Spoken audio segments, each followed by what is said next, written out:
entrando de surpresa aqui. Namastê! Namastê. Café da tarde agora. Né? Em vez do mate, é hora do cafezinho. Olha quem que está aqui participando dessa live surpresa. É, live relâmpago, na verdade. Está todo mundo, sei lá, dormindo a siesta. Não, essa hora já não, né? Todos acordadinhos. Acho que não era bom desligar essa luz, talvez? Tá bonita. É. Então, amor, nós estamos aqui. Ontem eu fiz um post, né? Aqui. Sobre, saiu 5 dicas para projeção astral e teve muitas perguntas, foi muito bacana, muito legal. Ó, a primeira dica, só para quem não leu, aí, olha, a Mayra apareceu, ela não está dormindo a siesta, boa tarde. E aí, Mayra, tudo bom? Veja o frio que está aqui, estou com 2 blusas de lã, o Emma de jaqueta de inverno, nossa, uma loucura. E, ó, a garça passando ali. E aqui bastante chuva. Gente, nós vamos falar sobre aquele post de ontem, sobre 5 dicas para projeção astral, que várias pessoas comentaram e deixaram algumas perguntas. Então, em vez de fazer reels, vamos deixar aqui registrado já um bate-papo. Se você quiser fazer uma pergunta ali, aproveita, porque o Emma só tem 10 minutinhos, ele já está indo dar aula. Um intervalinho de aula. É um intervalo de aula. Então, assim, ó, a primeira dica é estudar e se acostumar com o tema, né? É fundamental, né? Mas veja só que interessante, né? Esse vamos já ir para a primeira pergunta. A Terezinha comentou aqui embaixo desse post que a irmã dela sempre tinha projeções conscientes, né? E não sabia, involuntárias. Muitas pessoas têm, assim como você começou. Sim, claro. E só que ela pensou, vou dar para minha irmã um livro que fala sobre projeções. E quando ela leu o livro, diz que a irmã bloqueou totalmente, nunca mais teve projeções. Veja, pode acontecer, amor, o inverso. A gente até ficou assim, ai meu Deus, que livro que ela leu. Às vezes tem alguns livros que assustam mais do que ensinam. Então, é importante esclarecer aí. A primeira dica que é estudar, né? Estudar bastante, isso, e acostumar-se com o tema, justamente é para isso. Para que a gente vá entendendo a temática, ficar fresquinho na cabeça, igual estudar qualquer matéria, né? Tá estudando ali os cálculos, vai ficar fresquinho, qualquer cálculo que apareça você faz. E a projeção também. Só que, lógico, eu não sei que literatura foi, né, e tal, tem muitos livros de projeção, até bem clássicos de projeção, que assustam mesmo. Né, que fala muito de questão de encontro com obsessores ou astral meio inferior, coisas assim que, poxa, trata-se nos livros, mas tem alguns livros que evidenciam isso. E isso pode, claro, ter criado, sem ela perceber, na leitura ali, deu aquele impacto e ela continuou lendo, mas esse impacto criou um pequeno bloqueio, que ela vai ter que superar, porque esse bloqueio é causado pelo medo. De repente, na hora, ela pensou assim, nossa, de repente eu saio assim tão espontâneo, eu posso encontrar um troço desses e eu não quero encontrar uma criatura dessa. Pô, já criou medo e já criou bloqueio. É uma pena, né? Mas pode acontecer, mas isso é só ressignificar, só dar trabalhar com a temática, que nem vocês estudam no curso, né? Essa transformação desses medos, ressignificação desses medos, para ir superando as situações. Então, né, amor, a gente está já há mais de um ano, né, quase, já com as lives e tudo, tratando desse assunto, e o pessoal gosta bastante justamente para desmistificar e tirar essas crenças, esses dogmas, esses medos principalmente. A gente tem muitas lives que se trata sobre os medos, né, obsessores, de repente eu saio do corpo e não consigo voltar. O que acontece se de repente eu sair do meu corpo e entrar alguém no meu lugar, roubar meu corpo? Então mas esses medos estão ali porque em algum lugar essas pessoas leram. Ou alguém falou. Alguém falou. Né? E, meu amor, agora vou te colocar numa fria. Tem um livro que você indica específico? Tem um curso chamado Alinhamento Consciência Cósmica, que a gente trata dessa temática, e ali são vários livros num curso, na verdade, vale muito mais que um livro, e trata-se da temática de maneira bem saudável, bem avançada. Ela quer participar, ela fica me puxando porque ela quer falar também. Tá afiando a unha na jaqueta. Oi, Helena, namastê. Então, seria aí, né, na verdade, vários livros num só. Hoje no Brasil, devido principalmente à literatura espírita, né, algumas são maravilhosas, mas tem muitas que tratam de questões assim, de obsessão, de espíritos negativos e tudo mais, e o pessoal cria medos. Né? Então não teria algo para indicar. Eu realmente, olha gente, eu conheço acho que todos os livros, tudo que tem de projeção, de viagem astral e tal, eu já li. Né? Eu prefiro entrar naqueles livros mais específicos, né? Um que fala exatamente do plano astral, como que é, do plano mental, como que é a vida após a morte. Por exemplo, Ramacharaka fala disso nos livros dele. Tem livros específicos para cada plano. Aí a pessoa vai entender esses planos e tudo mais, ao invés de entrar num contexto tão genérico. E talvez porque esse assunto tenha ficado muito, principalmente aqui no Brasil, né, sobre as projeções, específico talvez do espiritismo. Isso, e daí tem aquelas histórias de gente incorporando, de espírito obsessor, não sei o que lá, e vira um negócio sério, é importante, é uma egrégora. A gente estuda muito no curso a questão das egrégoras. E a pessoa, queira ou não, ela acaba se vinculando nessa egrégora e acaba puxando esses medos para ela. Né? Então, bom, depois vamos falar dos livros ali mesmo, porque senão não vai dar tempo. Então, a primeira dica que a gente tinha dado nesse post é estudar. E às vezes estudar se torna aquela faca de dois gumes, porque as informações podem estar sendo ao contrário, né? Podem estar trazendo mais crenças limitantes, medos. Lives mesmo, eu vejo pessoas fazendo lives aí abertamente que parece mais filme de terror. Para quem está acostumado já com essas temáticas e tal, às vezes eu vejo para ver, meu Deus do céu, o que o pessoal tem falado publicamente aí para criar um fundo de terrorismo, na verdade, e afastar mais as pessoas da sua liberdade espiritual e tudo mais. Então tem que se ter um pouco de disciplina nesse aspecto, saber filtrar as coisas e não ir assimilando qualquer coisa, né? Porque é perigoso mesmo, então, realmente a pessoa criar um medo. Autores que a gente recomenda e que aprofundam nessa temática e que explicam talvez essa multidimensionalidade de formas diferentes. Por exemplo, a gente sempre comenta sobre a Profecia Celestina, que é um romance fala das egrégoras, de você se projetar, de estar em outras dimensões de uma forma bem positiva. Que mais? Você fala do Ramacharaka. Ramacharaka aprofunda bastante. Do Sanghampa, é uma viagem, né? É lindo não também. Não tem nada negativo ali. Sim. Tem algum outro que você lembre agora? E o alinhamento com a consciência cósmica aí, que é o nosso... Que é o que eu sempre digo, são um monte de livros num curso. Legal. Né? Que aprofunda cada questão de uma maneira positiva, que é a nossa bandeira, né? E falando em curso, nós daqui a uns dias já, né? 2 semanas. Nossa, já.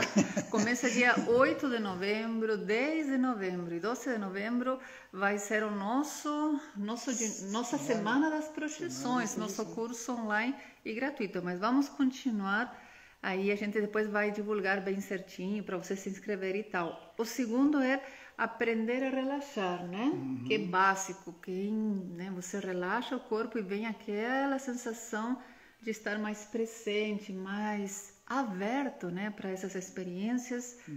Aí, claro, que exercitar a visualização criativa, que muitas pessoas confundem com... Às vezes, eu estou imaginando, né? E aí tem aquele conflito, até onde vai a visualização criativa e até onde é, digamos, só a minha imaginação. Então, isso vem através da própria experiência. Claro. Porque uma está dentro da outra, É, né? É como o ovo mesmo, que você sempre fala, praticando. Anotar todos os sonhos, né? Que isso a gente sempre fala, quando você... acorda de manhã já em seguidinha, se tem alguma experiência que te trouxe uma lembrança assim muito contundente, você anota. E... Até achei lindo essa questão de anotar os sonhos. A Lena mesmo hoje falou, né, que ela sempre anota os sonhos e hoje ela retomou um sonho lá de 2001 e que ela lendo, ela ressignificou, ela entendeu aquele sonho de uma maneira diferente. Quer dizer, ela conseguiu pegar um suposto sonho, entendeu que era uma projeção e conseguiu traduzir ele com o entendimento que ela tem hoje. Achei muito lindo a Lena retomar essas anotações. Então, a anotação é muito importante. sabe, das nossas vivências. Muitas vezes você pode imaginar que aquilo é um sonho e de repente aquilo foi uma baita de uma projeção e você vai entender mais para frente. E às vezes é assim uma questão de hábito anotar. Algumas pessoas acham mais fácil, outras não. Mas às vezes, de repente, veja bem, né? Se uma pessoa quer passar no vestibular, tem que estudar muitas e muitas horas. Num concurso público, horas e horas, né? Às vezes, no desafio até você ser aprovado, e você acha isso totalmente normal, possível, você acha que tem o tempo para isso, existe. Agora, quando se trata da nossa, né, do nosso crescimento espiritual, interior, da nossa, enfim, da nossa essência, do resgate da nossa alma, parece que o ego bem bloqueia. Não, para isso não é permitido o tempo. É verdade. Né? Então, coloca ali mais uma crença que foi instalada, onde não são, digamos, permitidos, né, os tempos para coisas desse gênero, e hoje em dia, na verdade, já está um pouquinho mais acessível, né? E devido ao nosso autoconhecimento, né, a reconquista da nossa própria eternidade, seria a coisa mais importante a se fazer. A primeira, né? A primeira de todas. Né? Muito importante. Claro que nada contra estudar, até a gente falou que isso é essencial, faz parte do primeiro passo, né? Estudar sobre o assunto, isso é muito importante, mas depois vem esse recolhimento, né? Claro. Você anotar os teus sonhos, você entender, né, as tuas experiências íntimas. Amor, e o último é treinar o cérebro. O que você entende isso como treinar o cérebro? Porque o nosso cérebro, ele é o mega ultra supercomputador quântico que existe. Se pegar o nosso cérebro, a nossa conexão física, astral e mental que compõe a nossa estrutura energética, nós somos seres que têm um cérebro quântico poderosíssimo.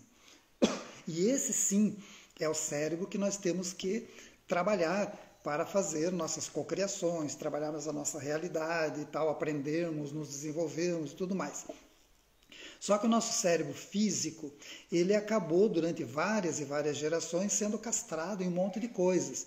E quando nós nascemos aqui nessa vida, também desde pequenininho a gente é castrado de um monte de coisas e cria pequenos bloqueios, é como se atrofiasse conexões.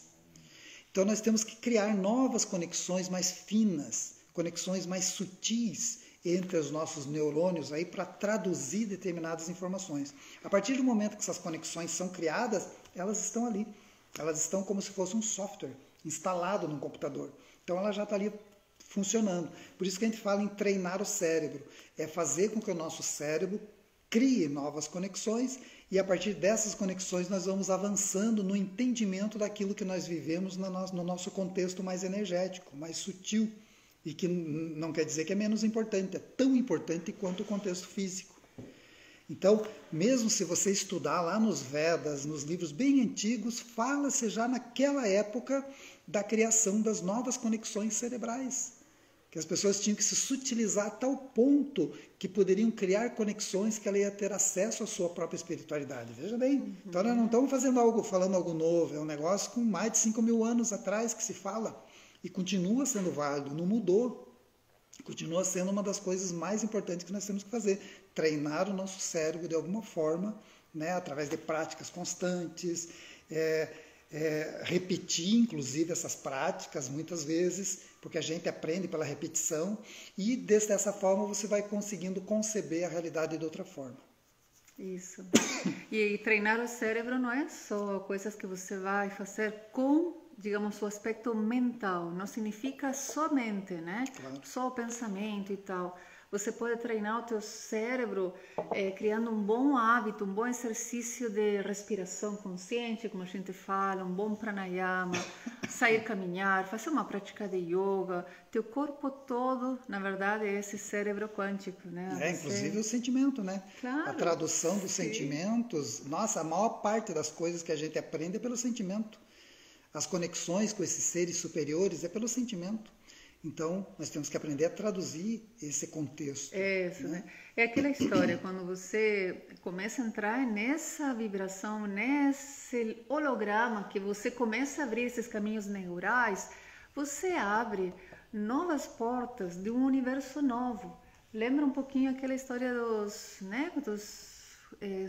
colonizadores, quando chegaram com suas caravelas, né, e os indígenas não estavam acostumados com aquelas, né, os cavalos, enfim, os barcos desse porte, e eles não conseguiam enxergar, porque não fazia parte do seu, digamos, do seu hábito, né, do seu holograma.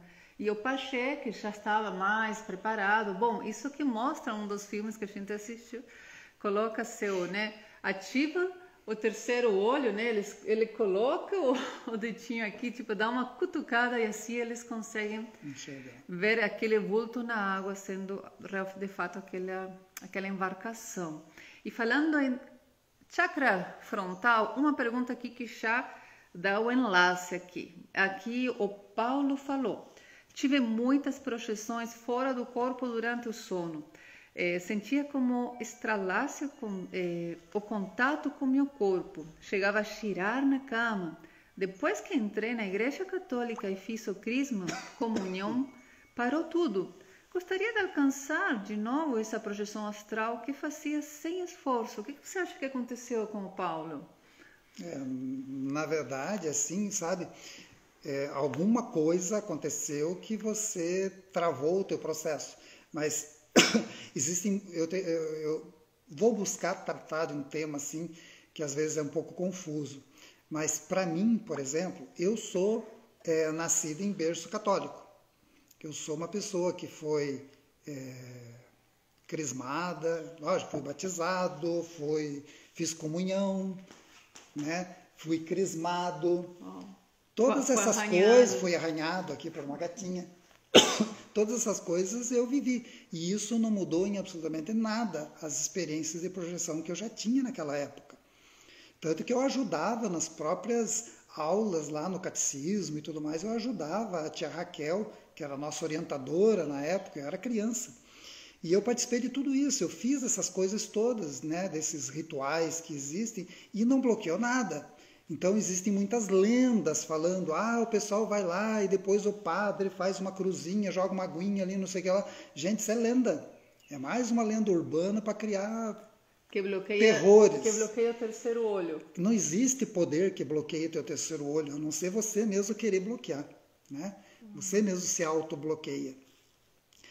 Já fiz parte de igrejas evangélicas, fui batizado, né, dei cursos bíblicos na minha juventude e tal, e continuava em projeção, tanto que eu falava dessas minhas experiências para aquele público evangélico na época. Então, uma coisa eu tenho de aprendizado próprio, né? Existem muitas lendas. Então, é muito importante a gente se focar no nosso potencial individual de realizar as coisas, independente dessas lendas urbanas. Será que foi na Igreja Católica que fizeram aqueles troços lá e me travou? Não, com certeza você passou por algum medo, alguma situação que te bloqueou, como a gente falou no início, né, agora há pouco. Ou alguma egrégora, né, amor? Uma egrégora, talvez, da família, às vezes tem uma egrégora da família que você acabou se vinculando, alguém falou alguma coisa das experiências que você tinha que podia ser uma coisa negativa e cria um bloqueio. E te assustou. Cria um bloqueio e, poxa, assustou, um susto que você leva e já criou um medo. E aí fica lá, você pode nem ter consciência dele, mas ele fica lá, né? E acaba te travando nesses momentos. Então, é ressignificar medos, é transcender medos, é fazer práticas de ativação de todos os chakras sempre, não ficar só num. E todas essas práticas que a gente sempre recomenda é o que vai te equilibrar. E todas essas coisaradas que falam que existem aí, que trava, bloqueia, atrapalha, são só lendas, são só medos, para que as pessoas criem medos e parem de caminhar. É isso, é assim que eu entendo, né? Posso estar totalmente errado, mas no meu entendimento da minha vivência, do que eu já vi disso tudo e já vivi, na verdade, é isso que eu entendo. A gente sabe que a sociedade é cheia de manipulações, né? Você não precisa ir numa igreja ou entrar numa egrégora ou sair da tua casa, é só ligar a TV ou o teu próprio celular.